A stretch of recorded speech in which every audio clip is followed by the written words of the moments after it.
आज के इस वीडियो में हम लोग फॉर लूप के बारे में समझेंगे। लूपिंग स्टेटमेंट 3 प्रकार का होता है। हम लोग इसको पहले वीडियो में देख चुके हैं। For loop, while loop, do while loop. For loop जब प्रोग्राम का कोई सेट ऑफ स्टेटमेंट्स को एक निश्चित टाइम्स तक एग्जीक्यूट कराना हो तो हम लोग फॉर लूप का यूज करते हैं। इसका सिंटेक्स है फॉर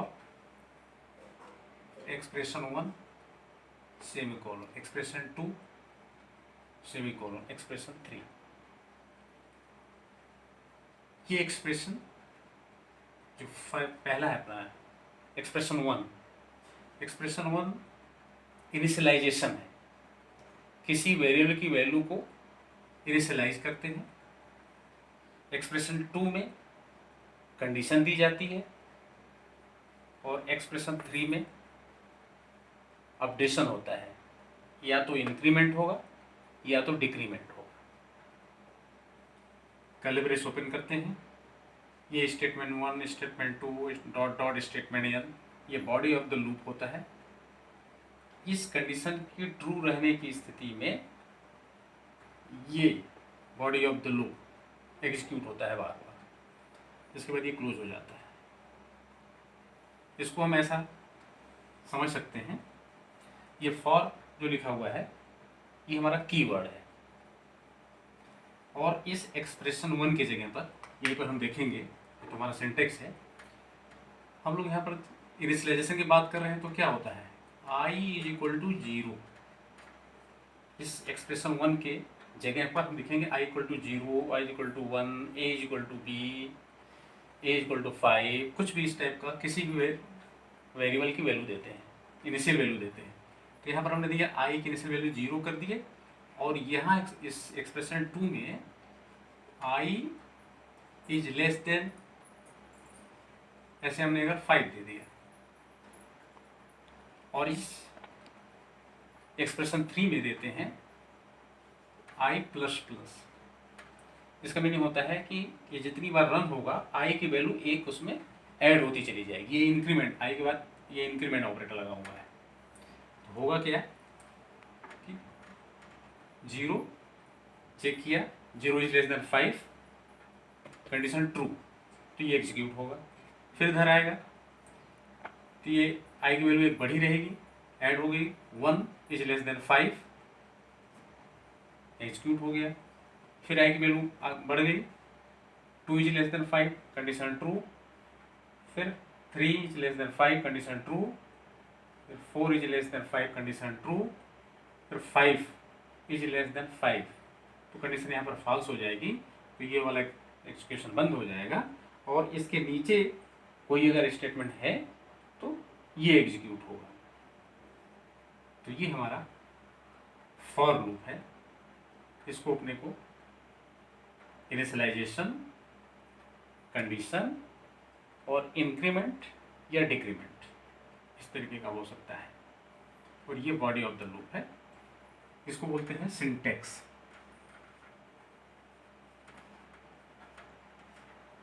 सिंटेक्स में ये नहीं आएगा, ये हमने यहाँ पर आपको बताने के लिए लिख दिया था कि यहाँ हम लोग क्या लिख सकते हैं।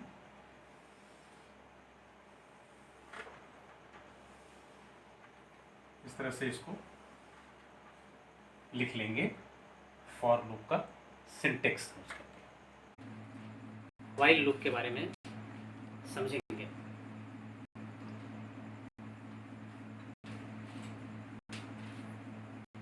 पहले सिंटेक्स देखेंगे इसका। व्हाइल के बाद में जो एक्सप्रेशन है इसमें हम कोई कंडीशन देते हैं, और ये कंडीशन ट्रू होती है तो उसके बाद वाले ये स्टेटमेंट एग्जीक्यूट होते हैं।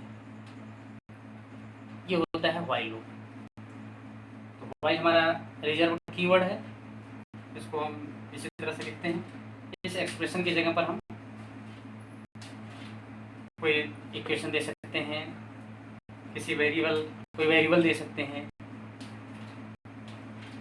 ये कंडीशन ट्रू होगी, कैलिब्रेशन ओपन होगा, ये statement 1, statement 2, statement 3, dot dot statement N आएंगे।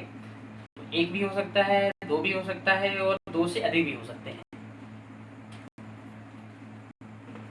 ये बॉडी ऑफ द लूप है, ये एग्जीक्यूट होगा।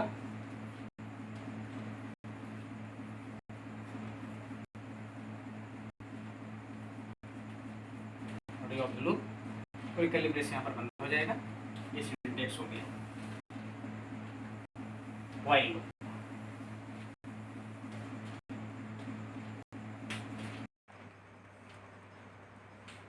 अब डू व्हाइल लूप पढ़ेंगे। Do while loop while loop के ही समान है। इसका प्रयोग तब किया जाता है जब स्टेटमेंट के सेट को बार बार उस समय तक एग्जीक्यूट किया जाए जब तक कोई शर्त पूरी नहीं हो जाती। इसमें कंडीशन दी जाती है और जब तक वो कंडीशन ट्रू रहती है तब तक इसमें दिया गया स्टेटमेंट एग्जीक्यूट होता रहता है। व्हाइल में भी इसी प्रकार होता है। डू व्हाइल में एक अंतर है जिसको समझेंगे।